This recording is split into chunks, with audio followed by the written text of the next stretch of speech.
ሰላም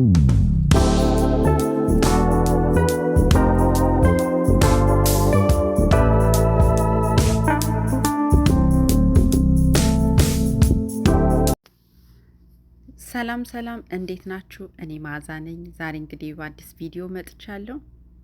የምኖርበትን አካባቢ ዳውንታውን ሲልቨር ስፕሪንግ የሚባለውን አካባቢ በአጭር ቪዲዮ ላሳያችሁ ስለፈለግኩኝ ነው። ይህ ቪዲዮ እንደምታዩት እንግዲህ መንገድ ላይ የተቀረጸ ነው። በዚህ አካባቢ በጣም ብዙ ኢትዮጵያዊ ኤርትራውያኖች ይኖራሉ። እንግዲህ በዚህ አካባቢ አንድ ላይ እንደመኖራችን አንድ ላይ ደግሞ ብዙ ጥሩ የምናደርጋቸው ነገሮች አሉ። እንደ ኢትዮጵያ ተሰምቶን እንድንኖር የሚያደርገን ሀገር ነው። በተለይ እዚህ ሜሪላንድ በጣም ብዙ ኢትዮጵያውያን ኤርትራውያኖች አሉ። ብዙ የምትፈልጉትን ነገር አታጡም። እንደ ሀገር ቤት አይነት ስሜት ነው ያለው። ወደ ውጭ ስትወጡም ብዙ ሀበሻ መንገድ ላይ ሲሄድ ታያላችሁ። በአማርኛ ይነገራል፣ ይወራል።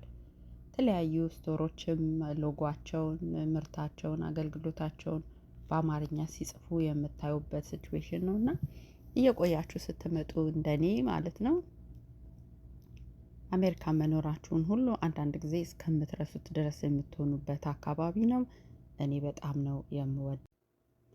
ትልቁ ግን እኔ አሁን በዚህ በ10 ዓመት ቆይታ የዚህ አካባቢ መኖርን ያየሁበት ምንድን ነው? ብዙ ለውጦች ይዘገያሉ። ምክንያቱም ብዙ የስራ እድሉ ብዙ አይደለም። እኛ ብዙ ስለሆንን ማለት ነው። ብዙ ኢትዮጵያውያን ኤርትራውያን ብቻ አይደለም፣ ስፓኒሹም አለ፣ የሌላም ሀገር አፍሪካውያንም ዜጋው አለ። ትንሽ ከዚህ ከተማ ግን ወጣ ብንል በአጭር ጊዜ የመጣንበትን ዓላማ እናሳካለን ብዬ አስባለሁ።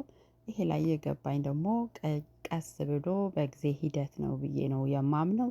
ዞሮ ዞሮ ግን በዚህ አካባቢ ስንኖር የሀገር ቤት ስሜት ነው ያለን። ያው ከቤተሰብ ከጓደኛ ከዘመድ ከወዳጅ መራቃችንን ነው እንጂ ስንወጣ አሜሪካን አይመስለንም። ያ ጥሩ ነገር ነው። በጣም ደስ የሚል ነገር ነው። ሌላው ደግሞ እንደነገርኳችሁ ሁላችንም በየእምነታችን ቦታ እንሄዳለን። ሙስሊሙም የራሱ ቦታ አለው፣ ፕሮቴስታንቱም ኦርቶዶክስም በየቦታው የእምነት ቦታ አለ፣ የእምነት ነጻነት አለ። ዋና አሜሪካን ከኛ የምትፈልገው ህጋዊና ህጋዊ ነገር ብቻ እንድንሆን ነው።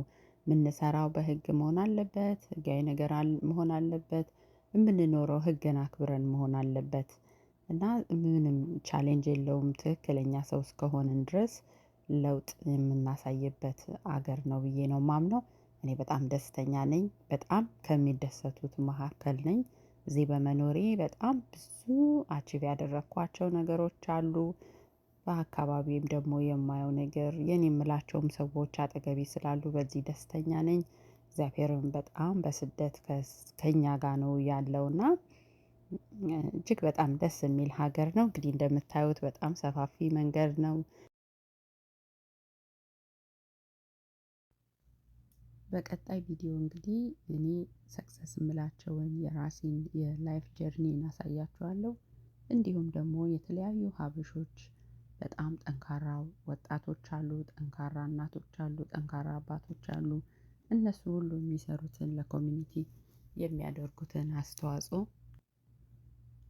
በቀጣይ ማቀርብላችሁ ነው የሚሆነው።